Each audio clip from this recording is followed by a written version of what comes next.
Good morning and welcome to Mystical Teachings from the Tanya. I'm Rabbi Ronnie Fine coming to you from Chabad Zichron Kadesh in Montreal, Canada, where it's a privilege and a pleasure to share with you the Tanya. Today we have something special. We're not only doing this on Facebook Live, but we're also doing this on Clubhouse Live. This is a first for me. And God willing, it'll be the first of many. But we welcome on Clubhouse Zolman and Avremel. Thank you for joining. And on Facebook, we have with us Denise from Tennessee. Boker Tov. Anna is with us from Hungary. Good afternoon. Linda and Denise are with us in New York. Good morning. And Rena is with us in Colorado. Boker Tov. Brandon, good morning. Eugenia is with us from Calgary. And Michael from Ontario. From Phoenix, Arizona. Andrea, good morning. Betty from New Mexico. Welcome. And from the Philippines, Leo is with us. Scranton, Pennsylvania. Back here in North America, we have Susan. John from North Carolina, good morning. And Yan from Mexico, Boker Tov. Stan, good afternoon to you in London, England. Deborah is with us from Florida. Florence from Montreal. Look at that, we have a Montrealer with us. Beautiful. Elaine is in Georgia. In Baltimore, we have Alice with us. Manuela from Germany, good afternoon. Pamela in Oakton, Virginia, good morning. Aska from Indonesia, shalom. Beautiful. Annie is with us from Costa Rica. Tim from Texas. Casey from Lake St. Louis, Missouri. And Erica is with us from Norway. Beautiful. And wonderful. All right, folks, we are continuing in chapter 35. Where yesterday, the Alter Rebbe gave us a beautiful metaphor from the Zohar. And the Zohar quotes from King Solomon. King Solomon says that a wise man's eyes are in his head. And the Zohar asks, well, where else would eyes be if not in the head? Right?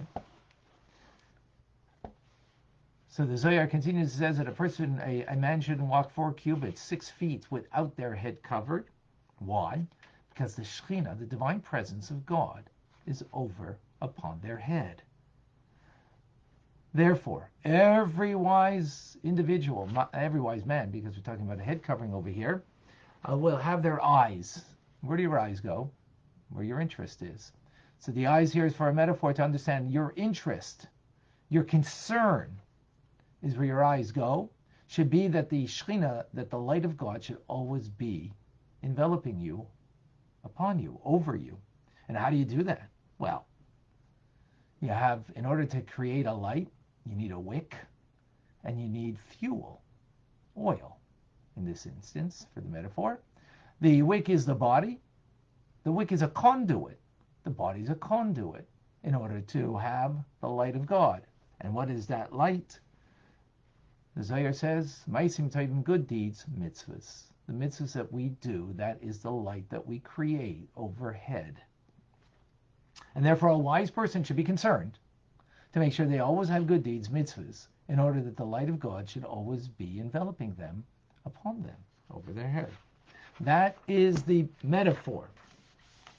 What does that mean? Let's unpack it. Today we start unpacking that metaphor. So the Alter Rebbe says that the wick, without fuel, if you light it, it doesn't really make a good light, and the light goes out very quickly. Because in the analog, the wick is the body, as we mentioned, right?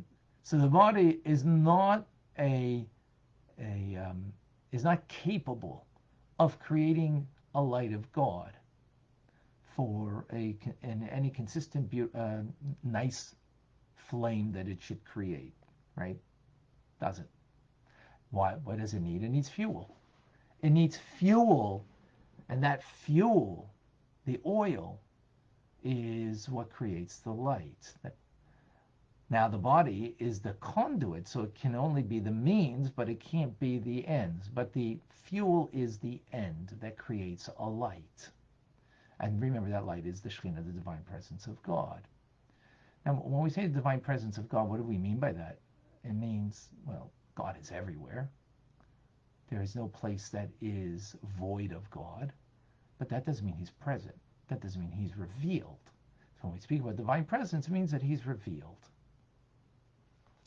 So the Alter Rebbe forewarns a thought that we might have, that all you need is love.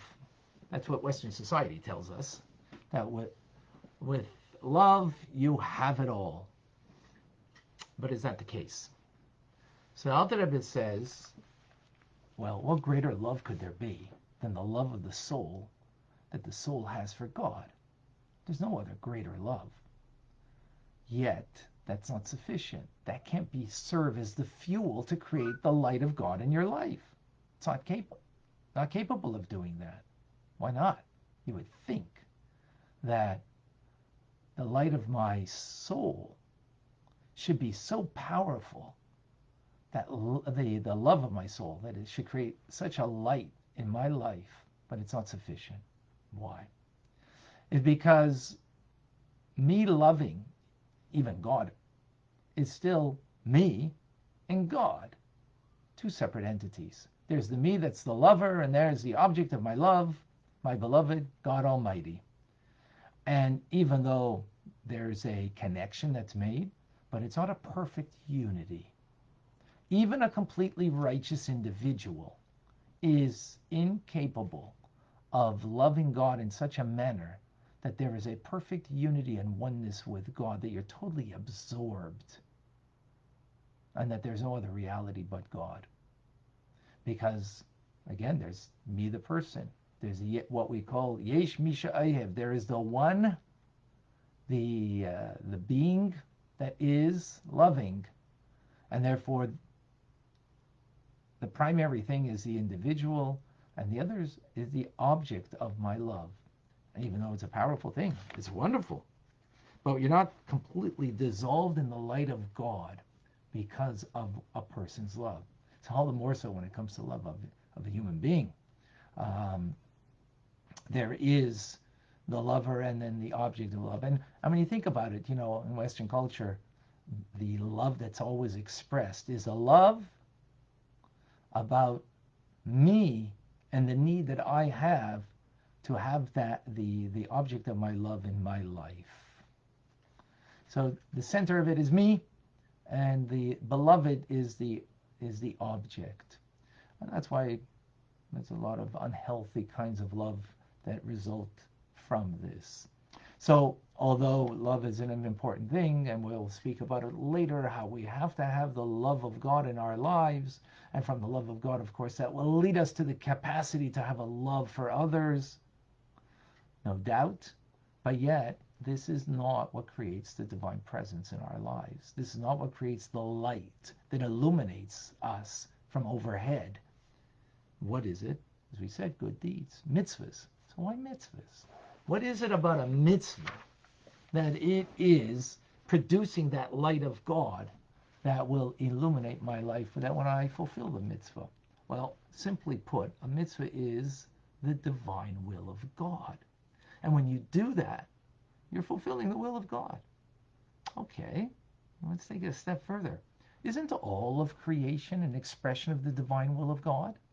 So why can't I engage in all of creation, or see all of creation and relate to all of creation? Because after all, it only exists because God wills it. There's nothing that exists outside of the will of God that's separate from him. So if that's the case, why isn't it sufficient that I engage in the world that God created, that is an expression of his will? And that should be sufficient for me to connect, because it's a divine will. So Alter Rebbe explains, indeed it is. However, there's a distinction. There's what we call an inner will and an outer will. There's a a will that's an end in itself, and there's a will that is a means to an end. By way of metaphor, very simply, a person goes to work, try this. You see someone running after a bus, and they miss the bus, approach them and ask them, wow, I like your hobby about running after buses. Pretty cool. The guy's going to look at you like you fell off the bus. Says, I'm not into running after buses. I wanted to get on the bus. Oh, so that's what you're into. You're into getting onto the bus. Says, no, frankly not. I just wanted to get to work. So that's what you're into, getting to work. No, I want to get to work so I could get my paycheck at the end of the week. So that's what you're into, getting a pay. Now we know you. Now we know your inner will. You want to get a paycheck. Actually not. I have a family that I have to feed. That's what I'm into, my family. So all the other things are external wills that are compelled rather by an inner will. The inner will is that I have a family that I love. Therefore, I run after a bus to get on the bus in order to get to work, in order that I can make a paycheck so I could take care of my family.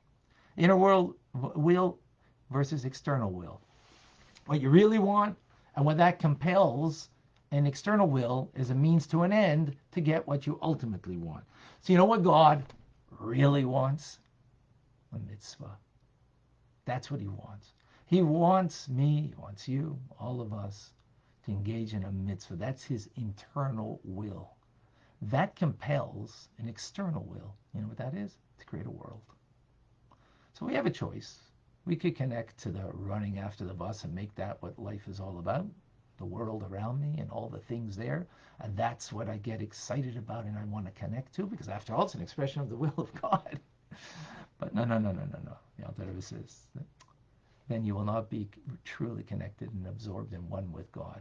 When will that be? When you run after the mitzvah. When you do the mitzvah. In the act of doing the mitzvah, what are you doing? That mitzvah is an expression of the internal will of God. There is no contraction on that divine light of God as it's expressed in the mitzvah.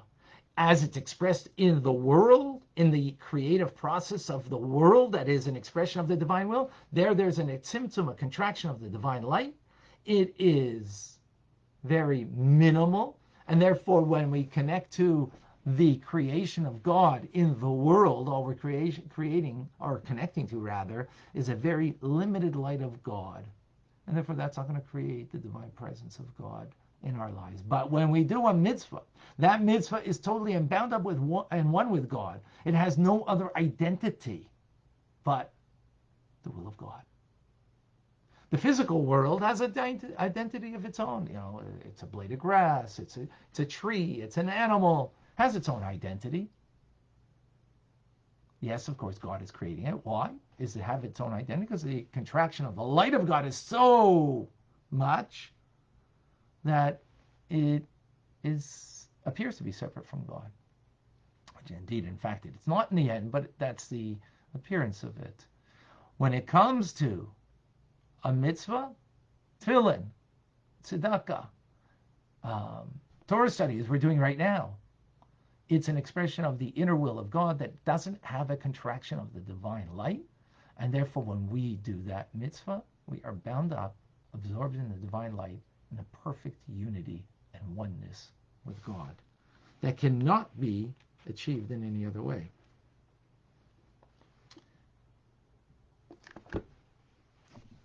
That's a very powerful idea. Extremely powerful idea of the value of a mitzvah. And that mitzvah we're talking about over here is we're going to, explain it further, not necessarily talking about the act of the mitzvah as opposed to the love that's engaged in doing that mitzvah. Just the very act itself is an expression of the divine will that you are connecting to. And therefore you have a perfect oneness with God. My love for God, though, is not a perfect oneness. Is there a value? Obviously. Love has a value. But there's the me that's the lover, and then there's the object of my love. And doing the mitzvah is the end, and I am absorbed in that light of God through that very act of doing the mitzvah. Very powerful idea. Very powerful idea. All right. I just want to make note over here that I started something new today for my Facebook friends. And that is Clubhouse, which is an audio app only available right now for those with an iPhone. And so the class today is given not only on Facebook, where we have many people that have joined us, but also on Clubhouse, and we have several people that have joined us. Sarah and Sarah, Shlomo, Eric, Eliav, Bear, and Zalman, my son-in-law, which is amazing. So we, at the end of our class, what do? I ask everybody, I know now that. And in order to make sure that the lesson that we've just learned is integrated, absorbed, and it's not just, a nice thought and you get inspired, but you don't own it. One of the ways to help us to own the teaching is by ourselves being able to verbalize it. And to verbalize it, so on Facebook, what everybody does, or not everybody, some people do, is that they express it. They write it out. I know now that. What did I learn today that I didn't learn yesterday? Something new. Because every day in the teachings of Tanya, there is something that is a chiddush, a novelty, that we didn't know yesterday. And no doubt there is that today. So please, share with me. I know now that. So, John from North Carolina says, I know now that the diminishment of God's light does not happen when we do a mitzvah and good deeds. Rather, we become merged with and absorbed with the will of God seamlessly. Beautiful. Thank you, John. Clem from Brisbane. Who's going to go to sleep shortly because it's only like 1:30 a.m. I know now that the body only can act as a wick and not as the oil. And the physical body cannot be absorbed within the light of the Shekhinah, and it always will be separate from the body. Good deeds will be the oil. Excellent. Thank you. Batya, I know now that when I do the inner will of Hashem, by way of doing mitzvahs, I reveal the divine light that's concealed, and I'm bound up with the perfect oneness and connected to Him. Excellent. David and Batya, both from Montreal. And Eugenia from Calgary says, I know now that the mitzvah is an internal will of Hashem, and it's bound up with Hashem's infinite light. And we do mitzvahs, we draw that light and unite with the divine. Beautiful. Okay. So what I'd like to do is to invite anybody on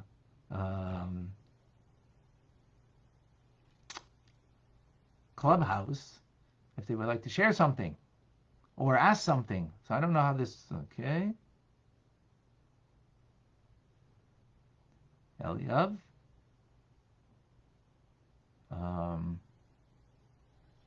Good morning, Rabbi Fun. I don't know if you remember me, but I was a student in McGill University 26 years ago, and I saw your name pop up as a host of a room, and I just had to say hello. What? Oh my gosh. And Lorne Lieberman and I used to come to eat every single day together. Oh my gosh, look at that. What a small world, huh? We are still best of friends. We speak several times a week, and you still come up in conversations. And I fondly remember a very comfortable couch on the second floor of the Chabad house where I used to take a nap between classes at McGill University. So thank you for that. I'm forever indebted, and I appreciate that. And more currently, I'm very happy I heard what you just said, because it was just the right message, just at the right time that I needed to share with someone else. So you gave me the talking point, you gave me how to format it, and I guess that's how Kedusha works, right? It's It's the small miracles are the right person at the right time at the right place. You don't need the Kriyat Yamsuf. You need that. So thank you again. I guess 26 years. Thank you later. thank you for reconnecting.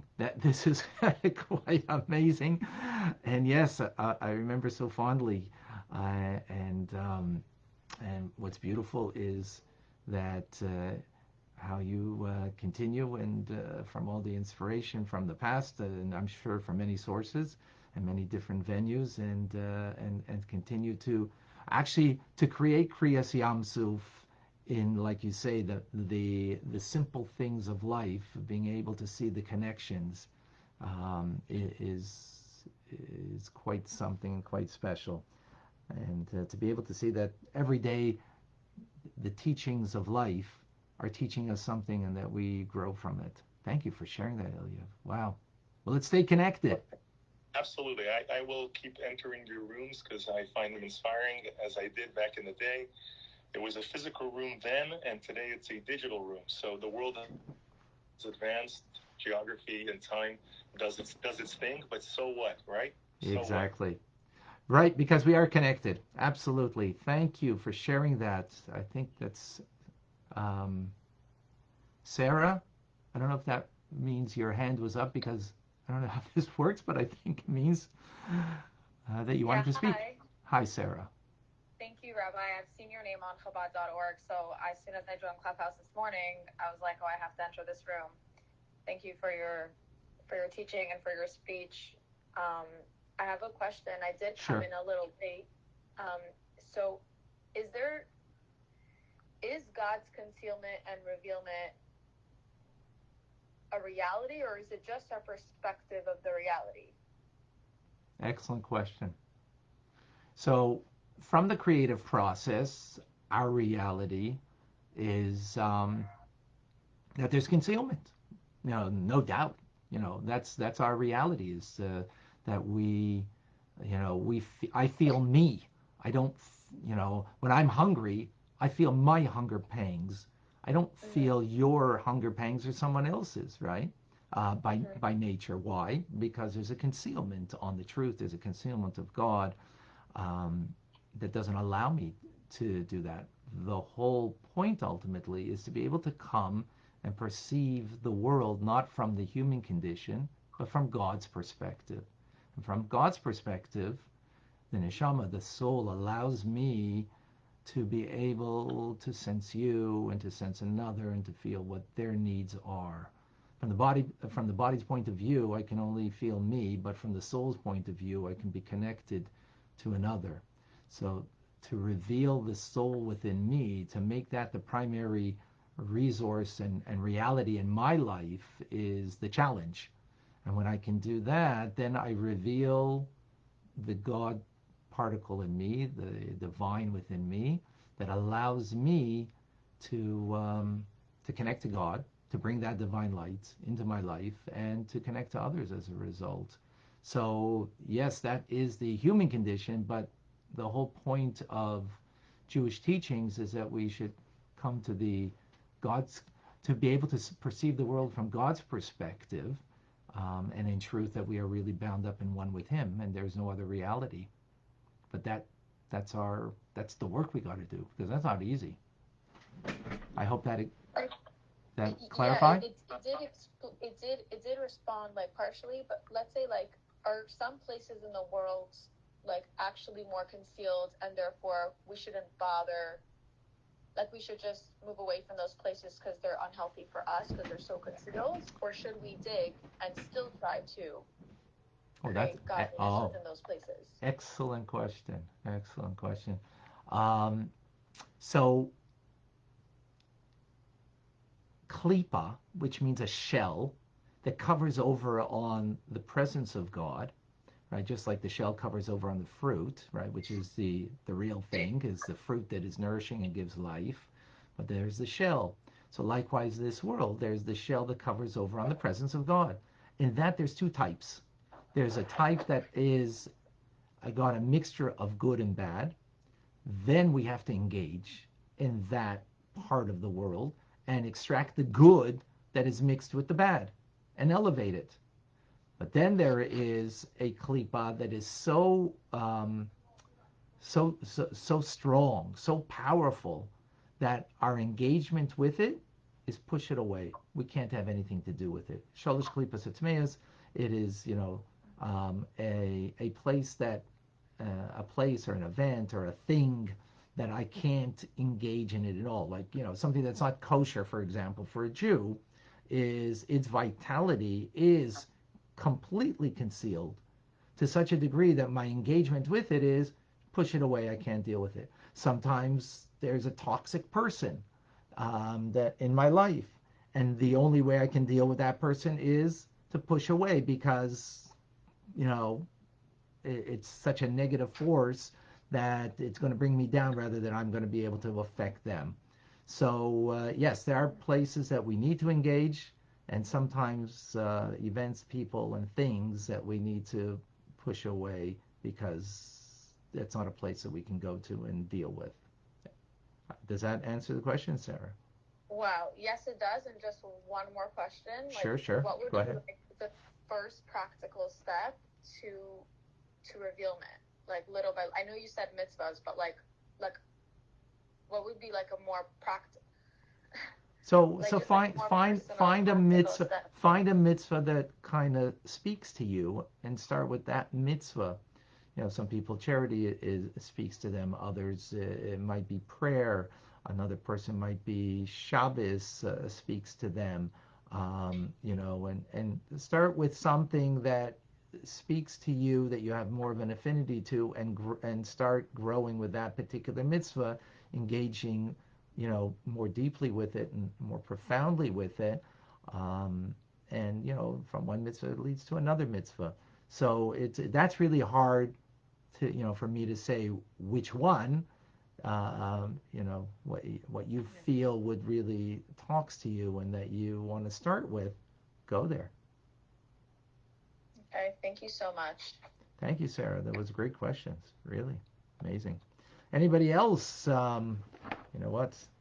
Anybody else that we have here? I don't know if you have to put up your hand or something. So I didn't see anybody put up their hand. Um, just on Facebook, Marjan in Atlanta, who teaches with my two daughters in Atlanta. So she said, interesting because I often think that serving others is the best way to get out of our own head, taking the focus off our own issues. That's absolutely. But here specifically, what it is the mitzvah, because sometimes when you do for others, that might be an expression of your love for others, and that might be about me, my need to connect, to love another, or to and sometimes, and we have to be careful, sometimes we love somebody, we smother them to death. Why? Because the love is about me and my need to embrace you. When it's about doing the mitzvah, it's about doing the inner will of God, what He needs from me. And that allows me now to be fully connected and engaged and one with Him. Which, by the way, that teaches about the human condition also. Meaning, do I really want to connect with another? You know how? If it's about me loving them, that's something, but that's about the human condition. That's about me. But to bring it to a different level would be, or to a more uh, a divine level, it would be about, what do you need from me? I'm there for you. Just, God, what does He need from me? Well, He has an inner will. He has what He really wants. What does He really want? The mitzvah, right? So likewise, in a human relationship, what do you really need from me? I'm there for you. That's a real connection to another person. That's a deeper connection, much more profound connection than would be, I love you and I need you in my life. I want to embrace you and express my love to you, which is human. Let's not get, it is human. It's not divine. And it's not what we're needed for and what we were created for. Right, Pamela says smothering is not love, it's control. That's true. But that's part of love, is the control aspect. Absolutely. All right. Do we have anybody here on Clubhouse that would like to share? Is that? I'm sorry, Miriam. What did you?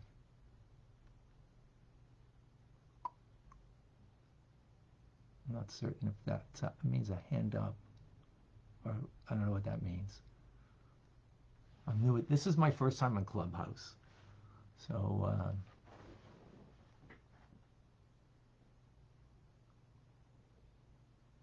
Okay, folks. Wonderful. I think we're going to end it here unless we have someone who has a question here on Clubhouse or here on Facebook. All right. Folks, Rabbi Ronnie Fine coming to you from Chabad, Zurich and Kadesh in Montreal, Canada. It's a privilege and a pleasure to share with you the Tanya. Please share with others. And on Clubhouse, we're going to make this a daily routine as we do on Facebook. So join us tomorrow. As always, have a wonderful day. Thank you for joining.